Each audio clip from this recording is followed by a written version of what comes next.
Hello dear students, I welcome you all at Adhishthan S में आपका स्वागत है। तो ये है आपकी favourite 1.5 year current affair series for the prelims 2026। आज हम इसके अंदर लेक्चर नंबर 22 इसके अंदर अंडरस्टैंड करेंगे, right. But before that I want to let you know that हमारा एक फिलॉसफी ऑप्शनल सब्जेक्ट चल रहा है।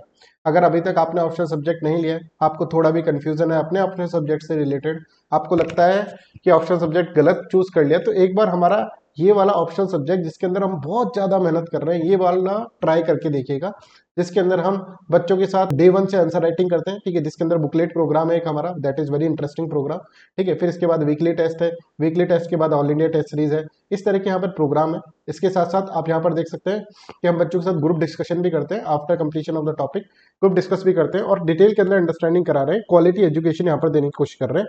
अगर आपको ये देखना है कि हम कैसे अपना प्रोग्राम चलाते हैं फिलोसॉफी ऑप्शन का, राइट, या फिर ऑप्शनल सब्जेक्ट कैसे पढ़ना चाहिए, अगर आपको ये देखना है तो आप इसके कुछ डेमो वीडियोस लेकर, कुछ आंसर राइटिंग के अंदर कुछ बुकलेट सॉल्व कर कर, कुछ आप देखें कि एक तरह से वीकली टेस्ट देकर आप इसको कर सकते हैं, राइट। आप इसको बहुत अच्छे तरह से यहाँ पर सॉल्व कर सकते हैं, राइट।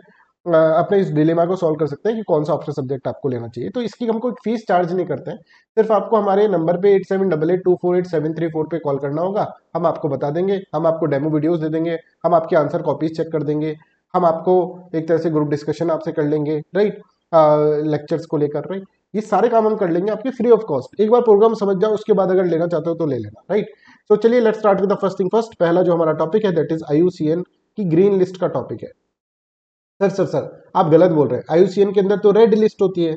नहीं बच्चों, ये रेड लिस्ट के साथ साथ एक और होती है that is known as green list, है ना। रेड लिस्ट में तो वो लोग होते हैं, वो स्पीशीज को डाला जाता है जो कि एक्सटिंक्ट हो गई, जिनकी कंजर्वेशन के लिए काम करा जाता है, राइट। यहाँ पर ग्रीन लिस्ट में वो यहाँ पर एक तरह से साइट्स डाली जाती है जिन साइट्स के ऊपर बहुत बढ़िया तरीके से गवर्नमेंट काम कर रही है, राइट। मतलब ये एक तरह से पॉजिटिव लिस्ट है, this is a positive list, जिसके अंदर वो वाली साइट्स होती हैं जिसके अंदर वो साइट्स होती हैं, वो एरियाज होते हैं जिसके अंदर गवर्नमेंट बहुत अच्छे से काम कर रही है वहां की स्पीसीज को प्रोटेक्ट करने के लिए, राइट। एक ग्लोबल स्टैंडर्ड को फॉलो करा जा रहा है वहां पर। तो अभी देखो 4 नई लिस्ट यहाँ पर ऐड हुई है, added to IUCN green list. और ये आप यहाँ पर इन इन को आपको याद करने की जरूरत नहीं है, ये रिजर्व्स हैं कुछ, ठीक है, रिजर्व एरियाज, राइट। इनको याद करने की जरूरत नहीं है बिकॉज किसी और कंट्री के, सर भारत के भी कोई ऐसा होगा जिसके अंदर आईयूसीएन ने ऐसे बोला वाह भाई शाबाश, इतना अच्छा काम करा है तुमने, चलो तुम्हारे एरिया को भी, तुम्हारे रिजर्व को भी कोई ऐसा टाइगर रिजर्व, एलिफेंट रिजर्व, या फिर सर कोई कोई भी सेंचुरी, वाइल्ड लाइफ सेंचुरी, इस तरह का कुछ है क्या? नहीं है साहब। भारत का कोई भी आईयूसीएन की ग्रीन लिस्ट के अंदर कोई भी नाम, एक भी नाम यहाँ पर नहीं है, राइट। तो तुमसे पूछा जाए तो इसीलिए हमको है ना ग्रीन लिस्ट के बारे में पता नहीं, और यूपीएससी को पता है कि हमको ग्रीन लिस्ट के बारे में नहीं पता, तो वो पूछ लेगी क्वेश्चन, ठीक है। बड़ी शानी है UPSC. It is the first global standard for of best practices for area based conservation. अगर एरिया बेस्ड कंजर्वेशन करते हैं तो आपको यहाँ पर सर्टिफिकेट मिलता है। National parks, national world heritage sites, community reserve, national reserve that are effectively managed and fairly govern, उनको एक सर्टिफिकेट मिलता है, उनको ग्रीन लिस्ट में डाला जाता है। इससे ये दिखाया जाता है कि देखो भाई, ये गवर्नेंस कितना अच्छा गवर्नेंस में काम करिए, इनकी ग्रीन लिस्ट के अंदर आ गई है, आप लोग भी करो, प्रोत्साहन मिलता है, राइट। एक तरह से क्या होता है, एक तरह से लोगों को पता चलता है कि ग्रीन लिस्ट में तो ऐसा क्या किया इन्होंने ग्रीन लिस्ट में, तो वो अपने उनके प्रोग्राम्स को देखते हैं, किस तरह के कंजर्वेशन प्रोग्राम है, प्रोटेक्शन प्रोग्राम है, उनके बारे में जानने को मिलता है। तो यहाँ पर देखो, it's objective is to provide a global benchmark to access whether protected and the conserve area are achieving successfully conservation outcome और नॉट, ठीक है। इफेक्टिव और इक्विटेबल गवर्नमेंट हो रहा है यहाँ पर, मैनेजमेंट अच्छा हो रहा है, ये सब चीजें इसके अंदर देखा जाता है। It aims is to increase the number of natural areas, ज्यादा से ज्यादा हो, जिससे कि लॉन्ग लास्टिंग कंजर्वेशन रिजल्ट मिले पीपल के लिए एज वेल एज नेचर के लिए। I hope this is clear. तो sites admitted to IUCN green list, है ना, आईयूसीएन ग्रीन लिस्ट के अंदर जो साइट एडमिट होती है वो एक तरह से ये है कि उनका लॉन्ग टर्म कमिटमेंट रहता है, right. Fair governance, exemplary management, इस तरह का ये साइट्स रहती है। Presently 59 sites in 16 countries have been made to this list, right. और यहाँ पर अभी एक 4 और साइट्स यहाँ पर ऐड हो चुकी है। I hope this is clear to everyone. तो 60 प्लस साइट्स यहाँ पर है, एग्जैक्ट नंबर एक बार आप देख लेना, 60 प्लस साइट्स आपको मिल जाएगी। बात यह है इंपॉर्टेंट कि भारत की ऐसी कोई भी साइट नहीं है करेंटली जो कि इस लिस्ट का पार्ट है। I hope this is clear to everyone. Second हमारा जो टॉपिक है दैट इज मेथनोट्रॉप्स। मेथनोट्रॉप्स आपने ऑटोट्रॉप्स पढ़ा होगा, हेटरोट्रॉप्स पढ़ा होगा, भाई ये मेथनोट्रॉप्स क्या आ गया? तो अभी देखो, अगरकर रिसर्च इंस्टीट्यूशन ने इंडिया का पहला कल्चर ऑफ इंडिजिनियस मेथनोट्रॉप्स बनाए, नेम मैथलो कुकुमिस ऑरिगी, राइट। तो यहाँ पर ये जो नाम है that is not so important. आपको ये कॉन्सेप्ट जो है मैथनोट्रोपस, इसका इंपॉर्टेंस है, ठीक है। मैथनोट्रोपस क्या होते हैं? मैथनोट्रोपस एक्चुअली बच्चों ऐसे बैक्टीरियाज होते हैं जो कि मीथेन को खाकर, मीथेन को यूज करके, मीथेन को कंज्यूम करके अपना खाना बना रहे हैं। यस, अपनी एनर्जी ले रहे हैं मीथेन से। सर इससे क्या मतलब हुआ? मीथेन देखो बच्चों ग्रीन हाउस गैस है, बहुत तगड़ी वाली ग्रीन हाउस गैस है, इवन कार्बन डाइऑक्साइड से भी ज्यादा खतरनाक गैस है मीथेन। अगर मीथेन रह जाती है कहीं पर, ठीक है, तो वहां पर ग्रीन हाउस गैस है, तो वहां पर वार्मिंग बढ़ जाती है।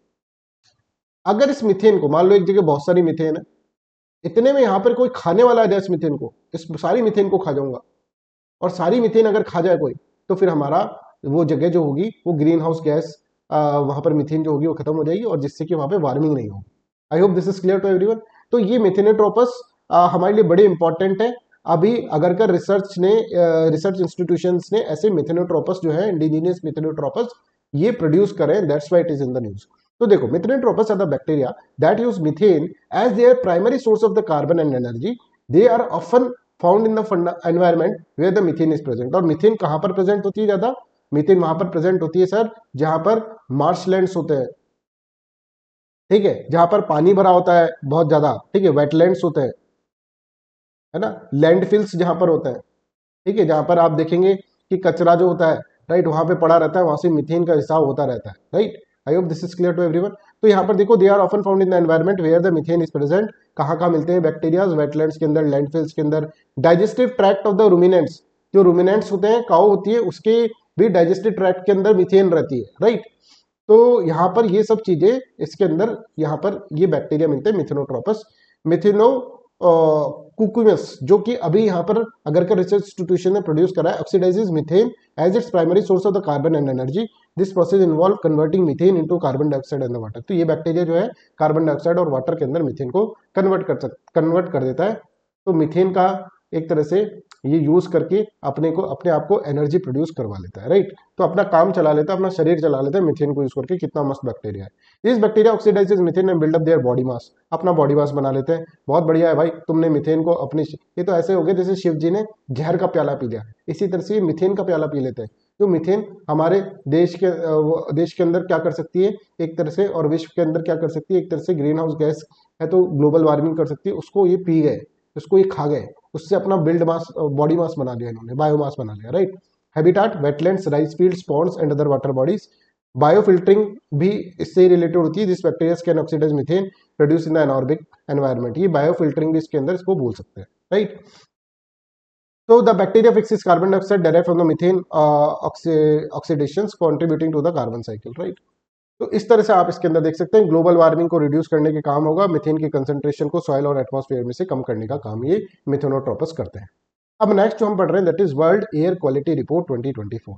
World air quality report 2024 IQ air जो है ये रिलीज करती है। अब ये आपको याद रखना पड़ेगा क्योंकि हो सकता है ये भी आप पहली बार पढ़ रहे हो और आईक्यू एयर नाम भी पहली बार सुन रहे हो। तो वर्ल्ड एयर क्वालिटी रिपोर्ट 2024 के अंदर अभी 7th annual world air quality report करी है। और आईक्यू एयर एक ऐसी ऑर्गेनाइजेशन है, एक ऐसी कंपनी है जो कि है ना, मैंने इसकी वेबसाइट देखी थी, तो इसके अंदर आप देखेंगे तो रियल टाइम पर आपको पता रहेगा कि कहाँ पर कितना PM 2.5 पार्टिकुलेट मटेरियल 2.5 कितना प्रेजेंट है। तो इसके बेसिस पे ये क्या करती है, एयर क्वालिटी को निकालती है, राइट। तो जैसे मैं देख रहा था इसकी वेबसाइट, तो जयपुर का दिखा रहे थे, है ना। तो यहाँ पर आप देख सकते हैं किन कंट्रीज की रैंकिंग अच्छी है, वर्स्ट एयर क्वालिटी किन किन किन कंट्रीज की रैंकिंग अच्छी है और किन कंट्रीज की रैंकिंग खराब है। तो नीचे से अगर हम देखें तो चैड रिपब्लिक, फिर बांग्लादेश, फिर पाकिस्तान, फिर डेमोक्रेटिक रिपब्लिक और फिर इंडिया आ रहा है। इंडिया मतलब नीचे से 5वें नंबर पर है, राइट, जिनकी क्वालिटी वर्स्ट एयर क्वालिटी है। हाँ, पाकिस्तान से हमारी, पाकिस्तान जो है हमसे भी ज्यादा वर्स्ट एयर क्वालिटी का है, तो इस पे हम खुश हो सकते हैं, ठीक है। क्लीनेस्ट एयर क्वालिटी आप बहामास, बरमुडा इनके अंदर देख सकते हैं, राइट। अब देखो की फाइंडिंग है इस रिपोर्ट की जो हमको इसके अंदर अंडरस्टैंड करना है। सबसे पहले तो ये 7 countries met the WHO annual average PM 2.5 guidelines of 5 microgram per meter cube, right. ऐसी 7 कंट्रीज ही इसके अंदर WHO की गाइडलाइंस की भाई एक ईयर के अंदर कितना PM 2.5 होना चाहिए, ये गाइडलाइंस जो है 7 कंट्री ही फुलफिल कर पाई है। 5 मोस्ट पॉल्यूटेड कंट्रीज जो हैं इसके अंदर मैंने आपको दिखाया था, उनमें इंडिया का भी नाम है। इंडिया इज 5th नंबर पे इंडिया आती है, फर्स्ट नंबर पे चैट रिपब्लिक आता है, राइट। फिर इसके बाद Delhi remains the most polluted capital city, और आप यहाँ पे देख सकते हैं बरनीहट जो आसाम के अंदर है वो मोस्ट पॉल्यूटेड मेट्रोपॉलिटन एरिया 2024 का यहाँ पर देखने को मिला, राइट। तो नेक्स्ट अपना टॉपिक जो है दैट इज वसीनार अरेंजमेंट। वसीनार अरेंजमेंट क्या है ये अपन को अंडरस्टैंड करना होगा। इसके अंदर ये एक्चुअली वीपन्स के लिए होता है, कन्वेंशनल वीपन्स होता है उनके लिए होता है, और दूसरा dual used goods and services, dual used goods and services. तो ये पहले हम अपन समझ लेते हैं क्या है, फिर ये न्यूज से समझेंगे अपन क्या why it is in the news, ये अपन अंडरस्टैंड करेंगे, राइट। पहले एक बात समझिए आप कि मान लीजिए एक नेशन है ए, वो वीपन्स प्रोड्यूस कर रहा है बच्चों,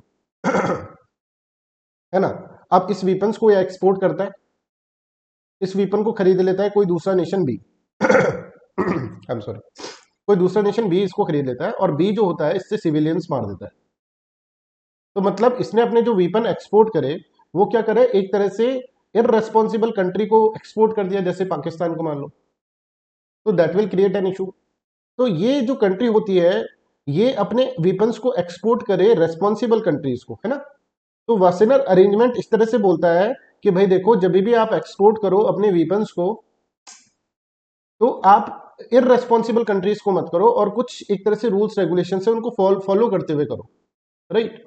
इसके अंदर जो भी कंट्रीज आती है ना वो कंट्रीज आपस के अंदर बड़ी ही ट्रस्ट होती है उनके अंदर, मतलब इसके अंदर भी जैसे 42 मेंबर है वसेनार अरेंजमेंट के अंदर, तो 42 मेंबर्स के बीच में अच्छा ट्रस्ट है, ये आपस के अंदर टेक्नोलॉजी को ट्रांसफर कर सकते हैं, आपस के अंदर वीपन्स को ट्रांसफर कर सकते हैं, राइट।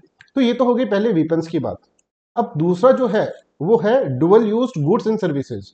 ये हम अंडरस्टैंड करते हैं, dual use goods and services का मतलब ये समझते हैं, मान लीजिए एक ड्रोन है, ड्रोन अब देखो ड्रोन के डुअल यूज है बच्चों, एक तो सिविलियन यूज है, शादियों में आप देखते हैं ड्रोन्स, राइट, रहते हैं, उस पर कैमरे लगे होते हैं, और ये एक तरह से सिविलियन यूज हो गया drone.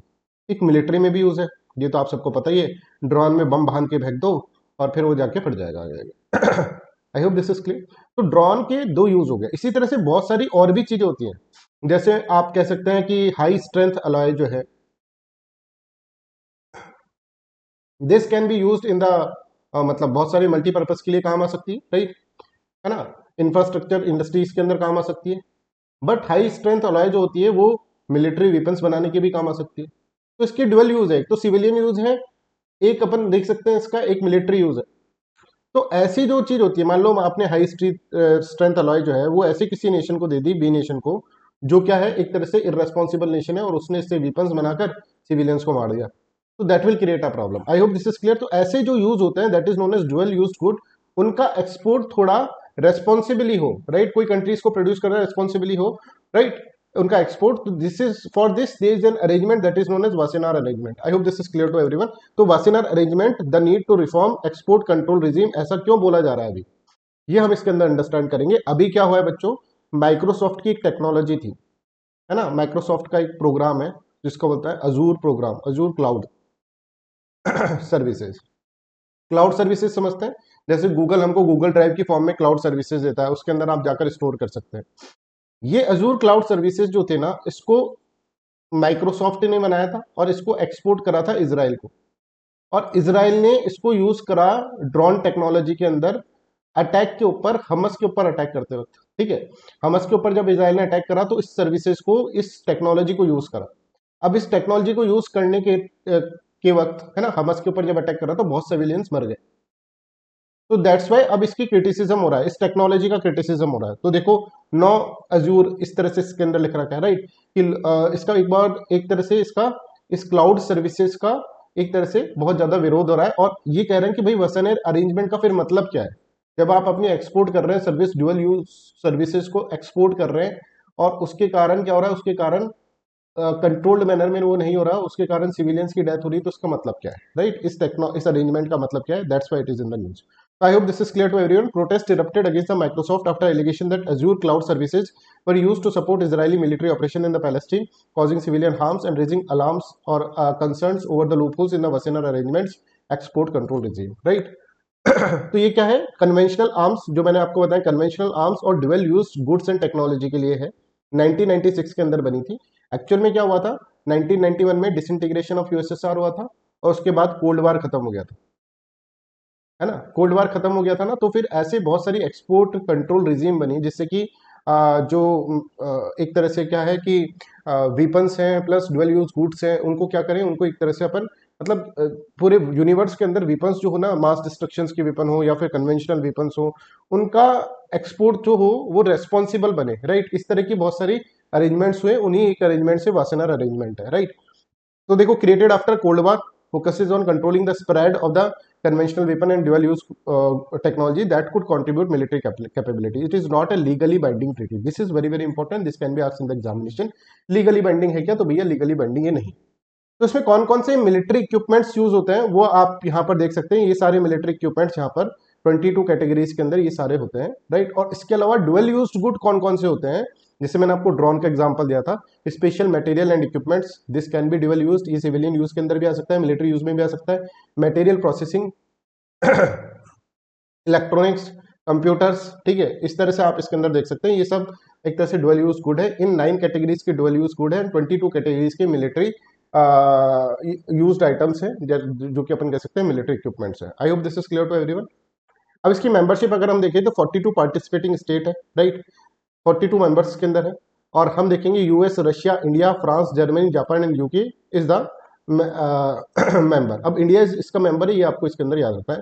India join in 2017 strengthening its access to the high tech military and the civilian technology. और इसके बाद फिर इंडिया का एक्सेस जो है, ये जो मिलिट्री और सिविलियन टेक्नोलॉजी के लिए एक्सेस है, वो उसके अंदर इंक्रीज भी हुआ है। I hope this is clear to everyone, है ना। अब इंडिया, जैसे इंडिया इसके अंदर अगर पार्टिसिपेट करने लग गया, 42nd मेंबर इंडिया बना इसका, राइट, है ना, सबसे लास्ट मेंबर इंडिया ही बना है। तो अब इंडिया एक तरह से, इंडिया को डिप्लोमेटिकली माना जाएगा कि it is a what, it is a responsible state, है ना। तो डिप्लोमेसी के अंदर भी ये काम आता है कि देखो भाई, हम वसेनर अरेंजमेंट के पार्ट है, मतलब हम एक रेस्पॉन्सिबल स्टेट है। 42 मेंबर्स ही इसके अंदर हैं, और 42 मेंबर्स जो हैं आपस के अंदर एक तरह से एक्सपोर्ट कंट्रोल करेंगे। इनकी जिम्मेदारी बनती है कि ये जो भी वेपन्स बनाएंगे, जो भी डुअल यूज्ड के गुड्स बनाएंगे, उसको एक तरह से कंट्रोल्ड मैनर के अंदर एक्सपोर्ट करेंगे। आई hope this is clear. India को डिप्लोमेटिकली माना जाएगा कि it is a what, it is a responsible state. If you are giving the prelims examination again and again and you are not getting the success, then this is a very big problem for you. No doubt about that कि आप बहुत मेहनत से preparation कर रहे हैं, but आपकी मेहनत राइट डायरेक्शन में नहीं जा रही है, इसमें भी आपको कोई शक नहीं होना चाहिए। ये जो आईएएस एस्पिरेंट की नई कम्युनिटी बनी है, जो प्रीलिम्स एग्जामिनेशन बार बार दे रही है पर सक्सेस नहीं हो रही, जिसने अपने मेंस का पूरा प्रिपरेशन करके रख रखा है, ऑप्शनल सब्जेक्ट का पूरा प्रिपरेशन करके रख रखा है, ये स्टूडेंट्स की कम्युनिटी बहुत ही ज्यादा प्रॉब्लम में है। इनकी प्रॉब्लम कोई समझ भी नहीं पा रहा है और इनके लिए कोई कुछ कर भी नहीं पा रहा है। ऐसे स्टूडेंट्स एक पॉइंट पर हेल्पलेस फील करने लग जाते हैं, उनको सेल्फ डाउट आ जाता है, उनके अंदर एंजाइटी, डिप्रेशन, ये सब चीजें चलती रहती है, और उसके कारण आपकी एफिशिएंसी अगेन बहुत कम हो जाती है। तो ऐसे स्टूडेंट्स के लिए हम एक डेडिकेटेड बैच स्टार्ट कर रहे हैं। इस बैच का अनाउंसमेंट 25th ऑफ सितंबर को होगा। तो 25th September is very very important day.